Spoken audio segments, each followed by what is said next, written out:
Cuplikan episode sebelumnya, si tampan Lord Hanli, calon saudara kelima Mengsan Brothers, mulai membuat rencana memancing petinggi sekte aliran jahat dan menyelamatkan para sandera kultivator bebas yang mereka tangkap.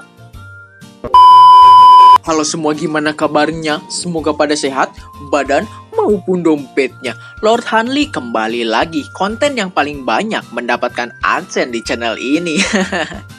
Di video kali ini mulai barbar nih Lord Hanli kita karena langsung menyerang markas sekte aliran jahat bersama Mengsan bersaudara. Oke, kita langsung aja merekap alur cerita Donghua Record of Mortal Journey to Immortality season kedua. Check it out. Melanjutkan episode sebelumnya, Mo Chai Huan dengan baju putih selembut sutra berpapasan dengan seorang pria. Si pria tersebut memberikan sesuatu terhadap Mo Chai Huan.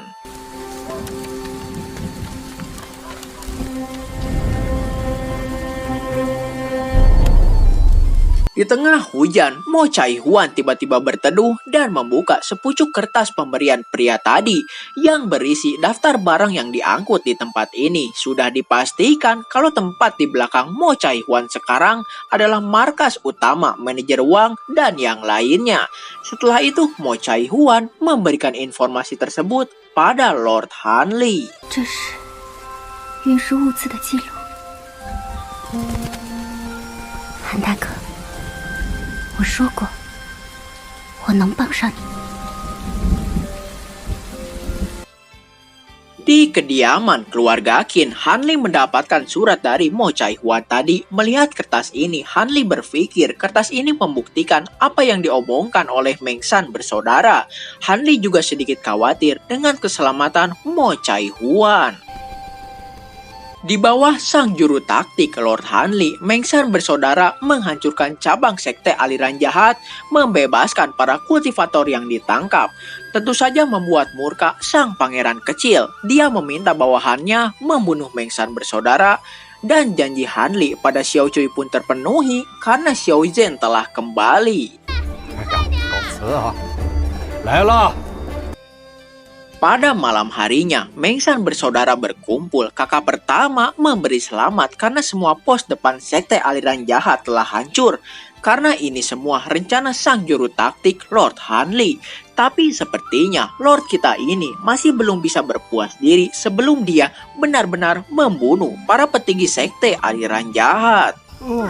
照这样下去，这黑沙教最关键的2个人还没出现，不行，还不够。 Di dalam istana, pangeran kecil murka karena ulah Mengsan bersaudara telah menyelamatkan para kultivator bebas yang dia tangkap. Padahal tadinya dia akan mengambil esensi darah mereka untuk meningkatkan kultivasinya. Pangeran kecil tiba-tiba pergi entah kemana. Ternyata sedari tadi dia telah diawasi oleh Mengsan bersaudara. Kakak pertama berkata, jika kita mengikutinya, pasti bisa menemukan ketua dan yang lainnya. 就能找到另一个头。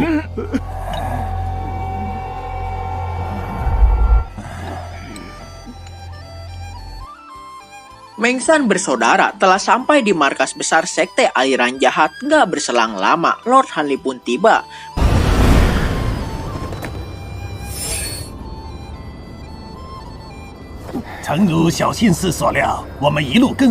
Melihat di sekitar markas mereka ada sebuah formasi pertahanan. Lord Hanli berencana menghancurkan formasi tersebut.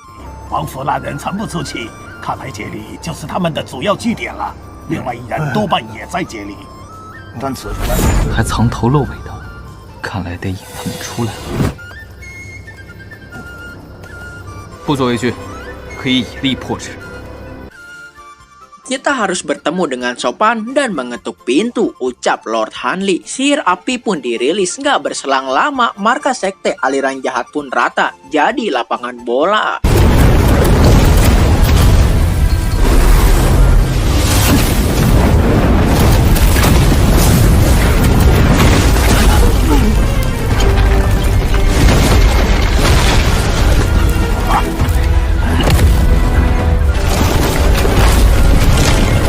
Di Tiba-tiba pasukan sekte aliran jahat muncul di belakang Lord Hanli. Sudah cukup melihat pertunjukannya, ucap Hanli. Sekte aliran jahat kali ini dipimpin oleh seorang pria botak bernama Susi.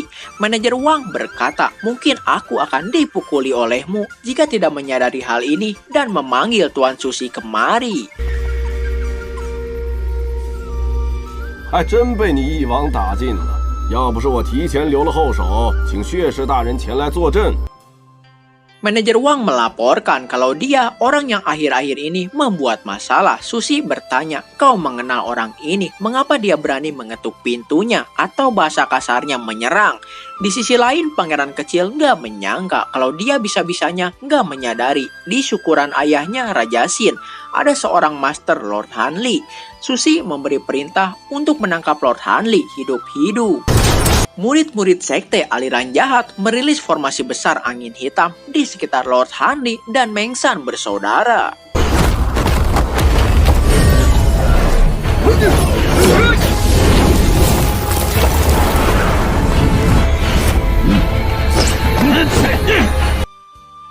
Mengsan bersaudara membentuk formasi 4 penjuru dan Lord Hanli sebagai pusatnya di tengah. Mereka mencoba menghancurkan formasi angin hitam sekte aliran jahat, tapi justru mereka sendiri yang terjebak di dalam pusaran angin.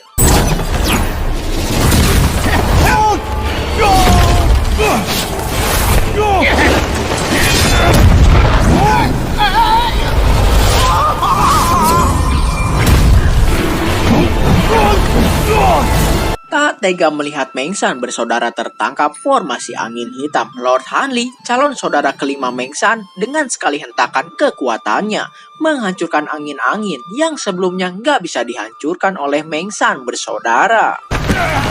你们先撑一会儿，我来布阵。 Kali ini Lord Hanli sendiri yang akan menghancurkan formasi ini. Melihat pergerakan Lord Hanli, Susi pun merilis artefak sakti miliknya.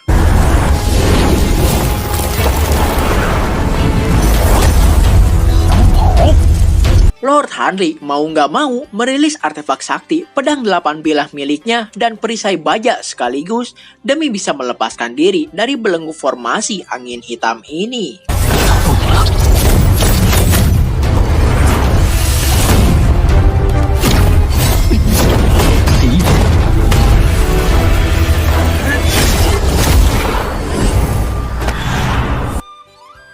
Hanli mulai membunuh murid-murid sekte aliran jahat yang membuat formasi angin hitam ini.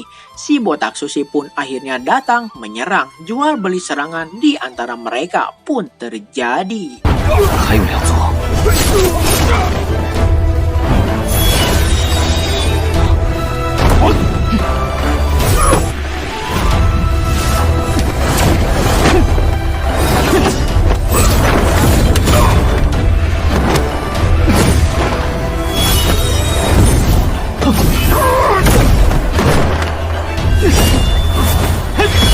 Kali ini Lord Hanli berhasil memojokkan Susi dengan artefak sakti ketiga miliknya, yaitu pedang besar. Pedang 8 bilah hanya untuk mengalihkan pandangannya saja.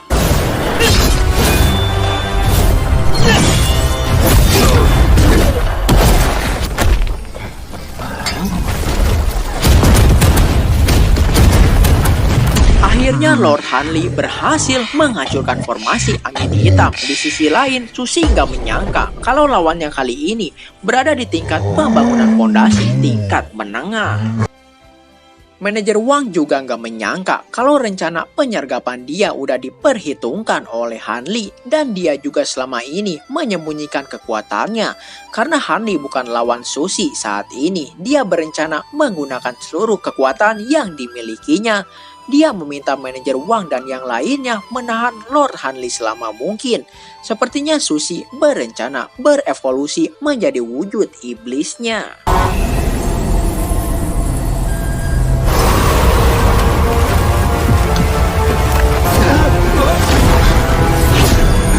Di bawah perintah pangeran kecil, murid-murid sekte aliran jahat menyerang Hanli dan yang lainnya berniat mengulur waktu.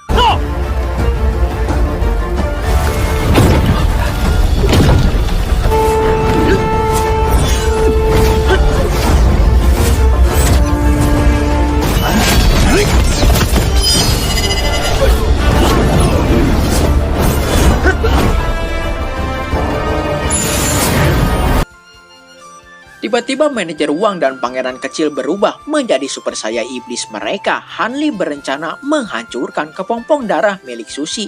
Jadi dia meminta Mengshan bersaudara menahan yang lainnya.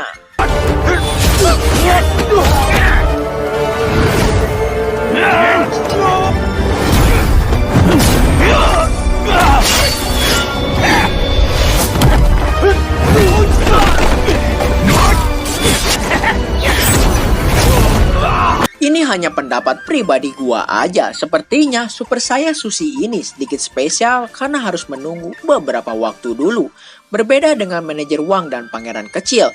Karena Sushi seorang tetua, jadi mungkin perubahan dia sedikit lebih tinggi tingkatannya. Hanli pun berpikir sepertinya akan membutuhkan waktu yang lumayan lama untuk menghancurkan kepompong darah milik Sushi.